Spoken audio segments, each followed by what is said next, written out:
Добар ден, почитувани гледачи, го следите вториот дневник на К3 телевизија. Едно лице е потешко повредено во сообраќајната несреќа што се случи на магистралниот пат Куманово-Скопје пред наплатната станица кај Романовце. Истото е префрлено на скопските клиники. Лицето сопатник се здоби со лесни телесни повреди и е задржано на хирушкото одделение при Општа болница Куманово. Увид на лице место изврши екипата на секторот за внатрешни работи од Куманово. Видливи беа трагите од несреќата која се случи на патниот правец Куманово-Скопје во близина на платната станица кај Романовце. До незгодата која се случи во 14 часот и 15 минути дошло кога товарно моторно возило со српски регистарски ознаки, кое се движело по десната коловозна лента, се пренасочило во левата, по која се движело моторно возило со бугарски регистарски ознаки, управувано од македонски државјанин, соопштуваат од секторот за внатрешни работи Куманово. Според информациите од ургентен центар Куманово, кај нив биле примени две лица во 14 часот и 30 минути, едното со повреди на ребрата и вратот, а другото лице кое било сопатник имало лесни телесни повреди. Лицето кое што се здобило со потешки телесни повреди по укажаната лекарска помош било префрлено на скопските клиники, додека жената сопатник е задржана на хирушко одделение при Општа болница Куманово. И двете лица се наоѓаат надвор од животна опасност. Магистралниот патен правец Куманово-Скопје и обратно е со изменет сообраќаен режим поради градежните активности кои се извршуваат за реконструкција на патот и изградбата на новата патарина, што дополнително ја зголемува будноста на сите учесници во сообраќајот, како и почитувањето на поставената соодветна сообраќајна сигнализација.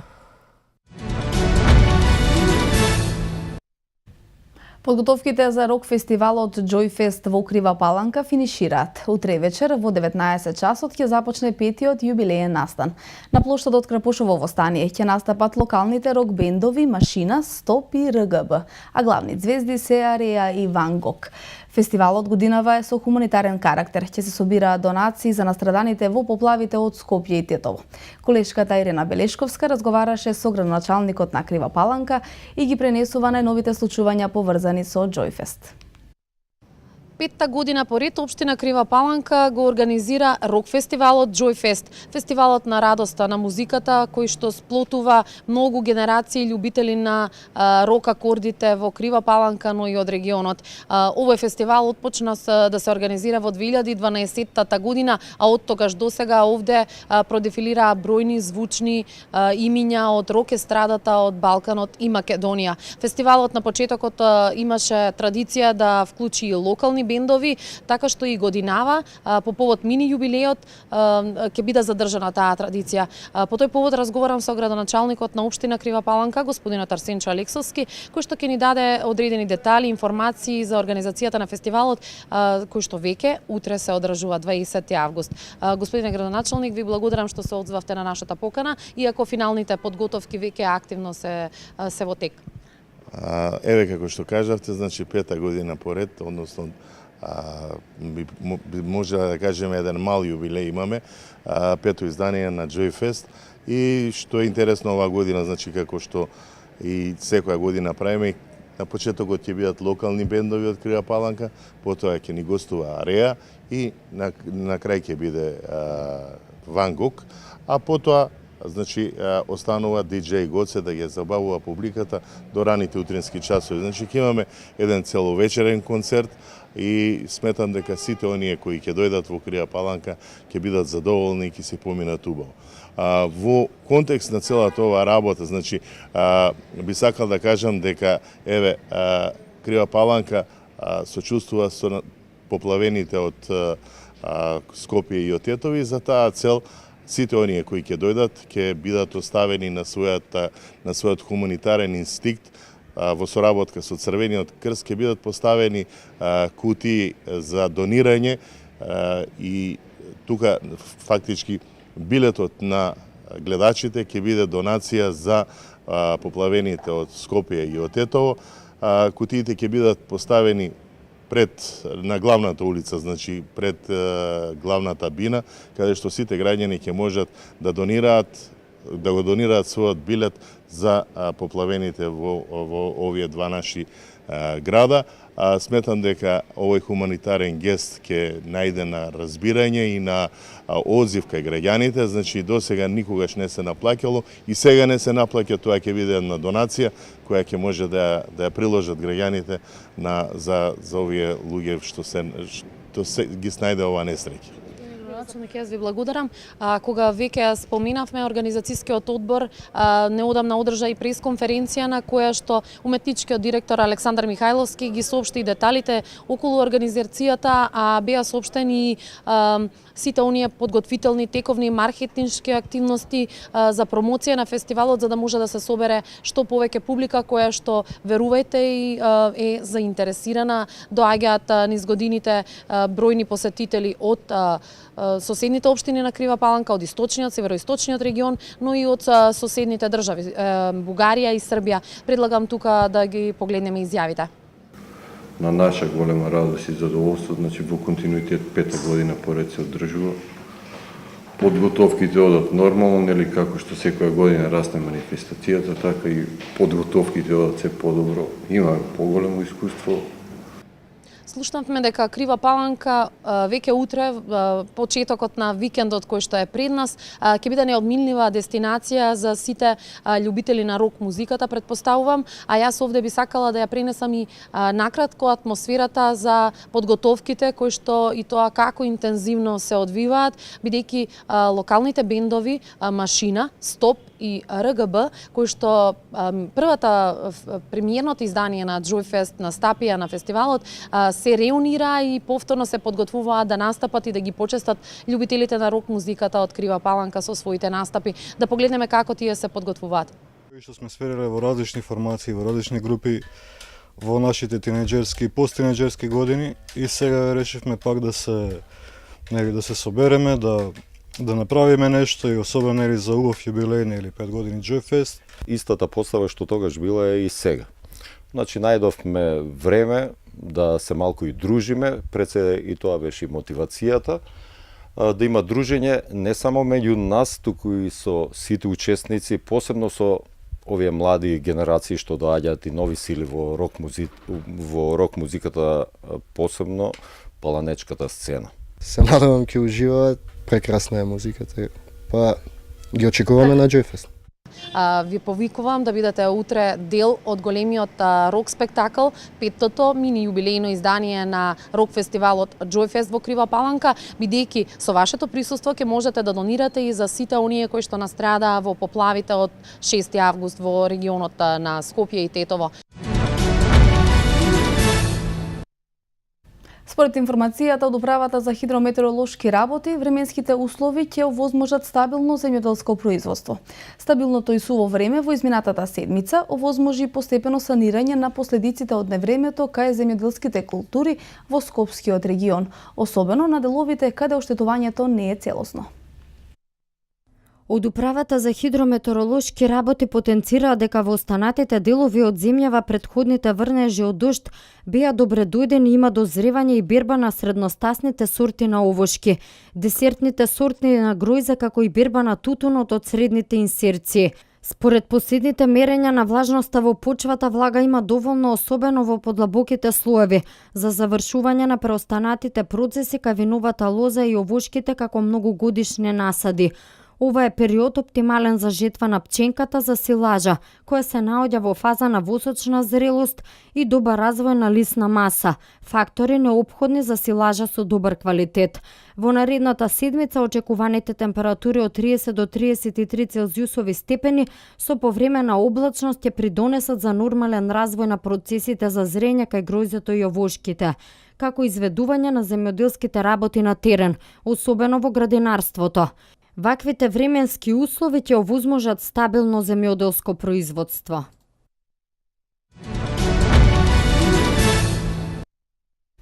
По деталните проверки утврдено е дека околу 30.000 гласачи се прогласени за спорни, односно тоа не се фантомски гласачи, туку луѓе кои имаат право на глас, чии податоци во целост не се поклопуваат со податоците со кои располагаат институциите. Денеска истекува рокот до кога 39.502 гласачи кои беа означени за спорни треба да се пријават во Државната изборна комисија. Од податоците во ДИК до сега се пријавени нешто над 7.000 гласачи, а до крајот на денот се очекува тоа да го сторат уште 1.000 до 2.000 граѓани. Со тоа станува јасно дека речиси 30.000 гласачи ќе останат незапишани, а со тоа постои можност да го изгубат гласачкото право. Оваа обврска е дел од партискиот договор со цел конечно да се договори одржувањето на предвремените парламентарни избори кои досега 2 пати беа одложени по барање на СДСМ. Клучното барање на опозицијата беше прочистување на избирачкиот список и се уште не отстапуваат од тоа тие да не бидат запишани, а уште една можност ки имаат додека трае увидот во избирачкиот список. Со тоа не се согласуваат ДУИ и ДПА, бидејќи најголем дел од овие гласачи се албанци. Се шпекулира дека голем дел од нив би можеле и да се жалат до Уставниот суд, доколку им биде ускратено избирачкото право.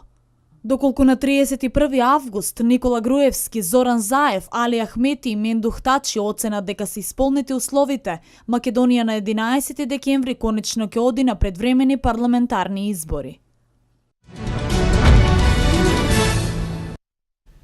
Во самиот центар на градот се наоѓа трговскиот центар Гарнизон. Големиот објект врз кој е изградена и стамбена зграда има капацитет од 50 на деловни објекти, но сега овој комплекс се повеќе наликува на некое запуштено место.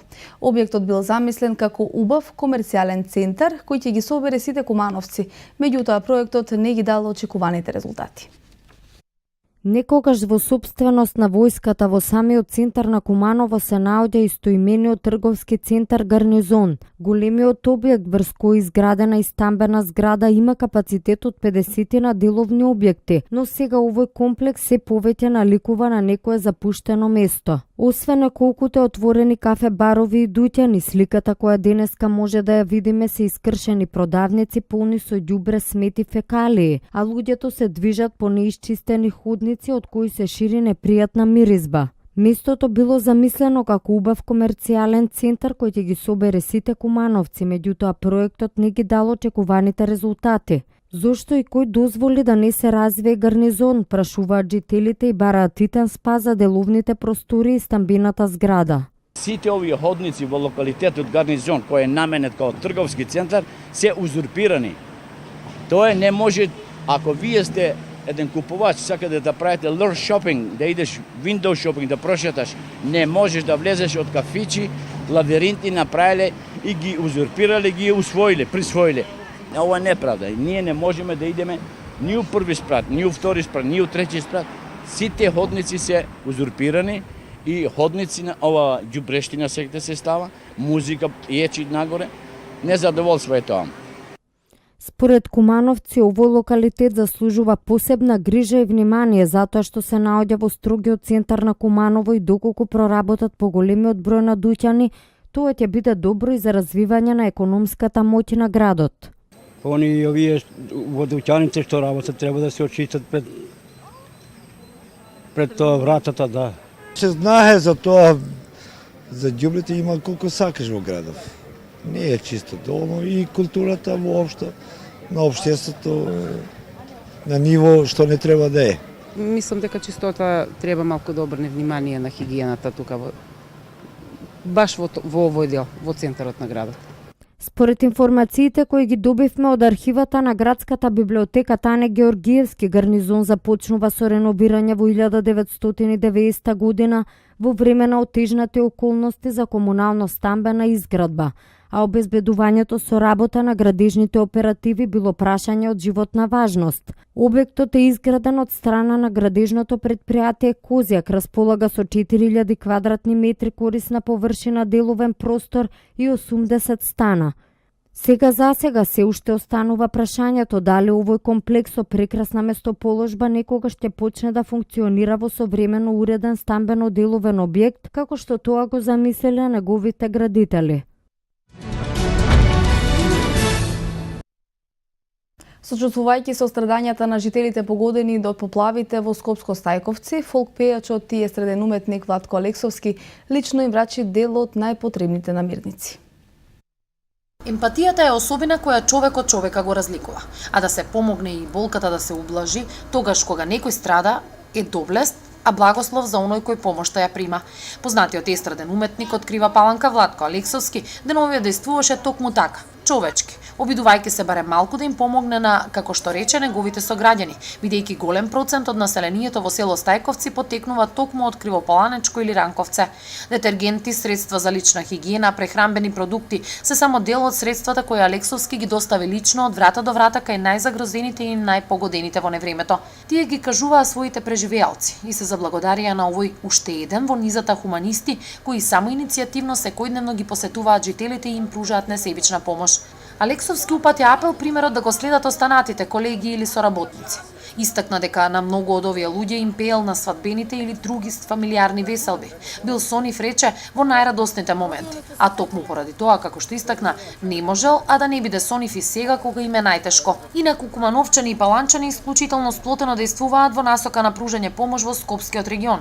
Бројни волонтери, доброволци, вработени во институции и останати, речиси секојдневно се во овој реон и со физичка сила, но и со ресурси на секој можен начин помагаат.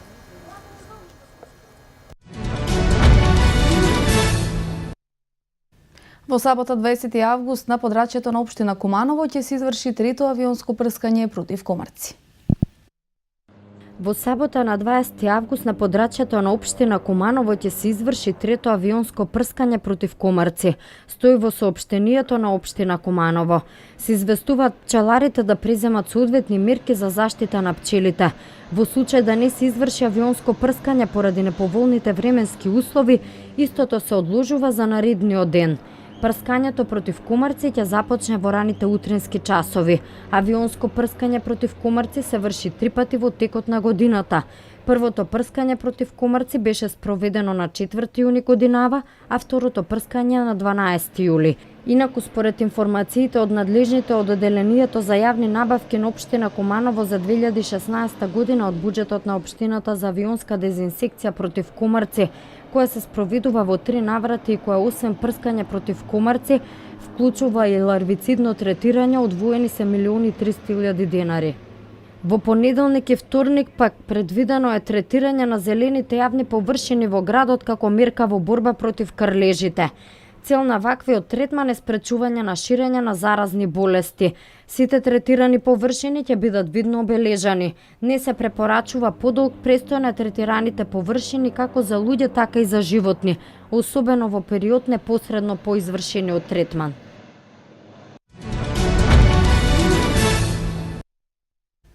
Големи сезонски попусти речиси во сите продавници низ Куманово. Но дали тоа е реалност или пак само маркетиншки трик со цел да се привлечат што повеќе граѓани? Што мислат кумановци, дознаете од следниот прилог.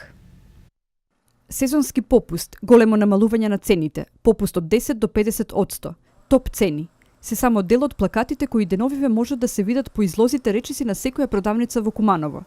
Меѓутоа, што мислат граѓаните на Куманово, колку овие попусти се реални? Мислам дека цените се нереални, така да сега овие попусти што се направени, тоа се фактички реалните цени што требало и така и да биде. Меѓутоа, сегде така се тоа практикува, аутлет, попусти, а всушност тоа се најреалните цени што се на производите што и требало така да се продаваат. Значи, ја мислам дека не суфер. Со нашиот стандард за нигде. Реални, пак и не се многу реални, затоа што всушност првин се подуваат цените, па потоа се намалуваат и така. Тоа е само што с некој. Ги покачат, па ги спуштат, па вака, така. И покрај тоа што се на попуст, цените на производите сепак се високи, што не е случај во поразвиените земји, каде што за време на сезонските попусти можат да се купат многу работи за прилично ниски цени. Дознаваме од наша сограѓанка која живее во Германија. Па таму е, може да кажам, ако е попуст, стварно, имамо и 50% и 6%, колетните работи сега ќе дојдем на попуст, многу ги напушта, дури до 70% може да ги купиме. Поголем број од анкетираните граѓани сметаат дека се работи за лажни попусти. Но како и да е, сезонските попусти ги очекуваат и купувачите и продавачите. Продавачите кои не сакаат да зборуваат пред камера, велат дека кога имаат попуст, продажбата се зголемува. И тие во овој период имаат многу повеќе работа отколку вообичаено.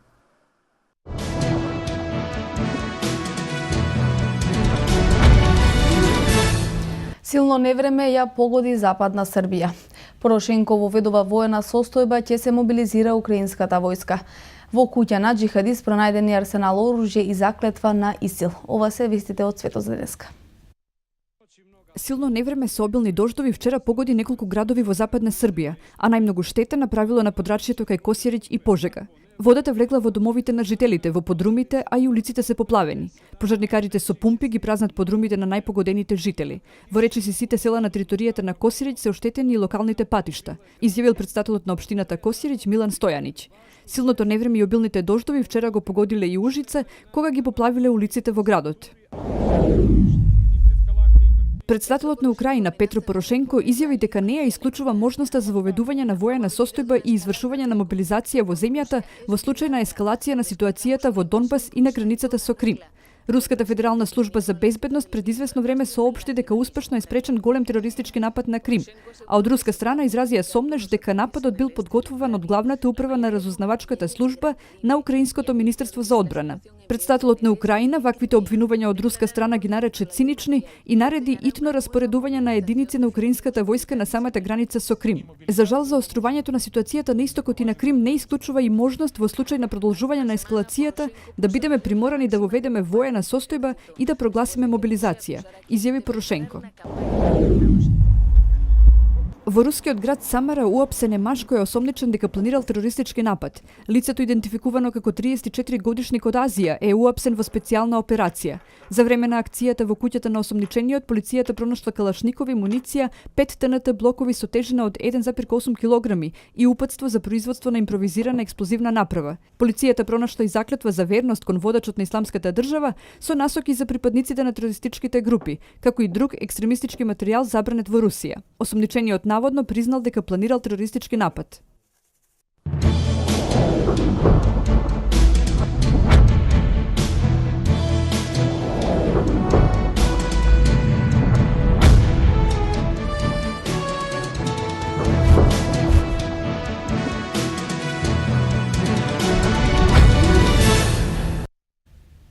Светот доби нов ракометен олимписки шампион во женска конкуренција, откако во надпревар со неверојатна завршница и по продолженија Русија со 38-37 ја победи Норвешка. Неповторливиот Болт доминираше во својата конкуренција. Време е за меѓународен спорт. Светот ќе добие нов ракометен олимписки шампион во женска конкуренција, откако во надпревар со неверојатна завршница и по продолжение Русија со 38-37 ја победи Норвешка. Русија и Норвешка одиграа извесен меч со крајно интересен финиш. Во завршницата од мечот се играше гол за гол. Во последните 20 секунди русинките имаа пенал кој го реализираа, но Норвешка во следниот напад успеа да израмни и да го однесе над преварот во продолжение. Играта гол за гол продолжи во додатниот период, но овој пат Норвешка не реализираше во последниот напад. Новата вардарка Камила Херем ја погоди стативата и на теренот почнаа солзите. Русинките плачеа поради големиот успех и победата над актуелниот олимписки шампион, норвежанките поради неуспехот. Русија во финалето ќе игра против Франција, која со 24-23 совлада Холандија. Откако стана првиот атлетичар во историјата кој успеал да освои злато на 3 последователни олимписки игри во спринт на 100 метри, Јусеин Болт го направи истото и на двојно подолгата патека, со што постави 2 хет-трика за само неколку дена. Болт доминираше над својата конкуренција и во финалето на 200 метри, во кое не се пласираше дури на неговиот најголем ривал Џастин Гетлин од САД. Меѓутоа, и кога е Гетлин тука и кога не е, Болт се трка сам со себе. 19,78 секунди на водена патека. Но кога заврши трката, Болт не реагираше како што е вообичаено за него со насмевка. Овој пат тој луто го тргна стартниот број од опремата и го фрли на патеката, а што значеше тоа е тешко да се каже без дополнителни информации. Можеби најбрзиот човек на сите времења е луд што со години нема вистинска конкуренција и што во најголемите надпреварувања се бори против сопствените рекорди.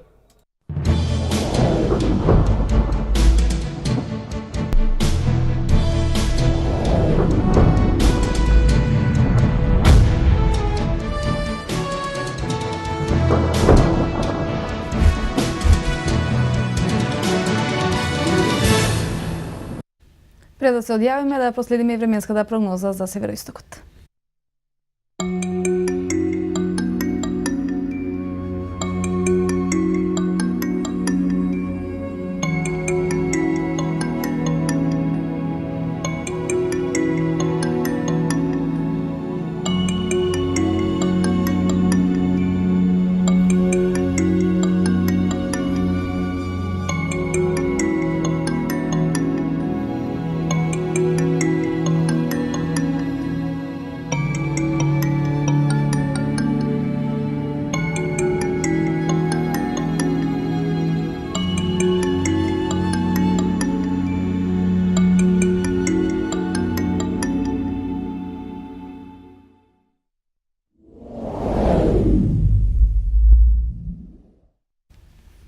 Тука е крајот на второто издание на Дневникот. Останете со К3 телевизија, имајте пријатно поподне.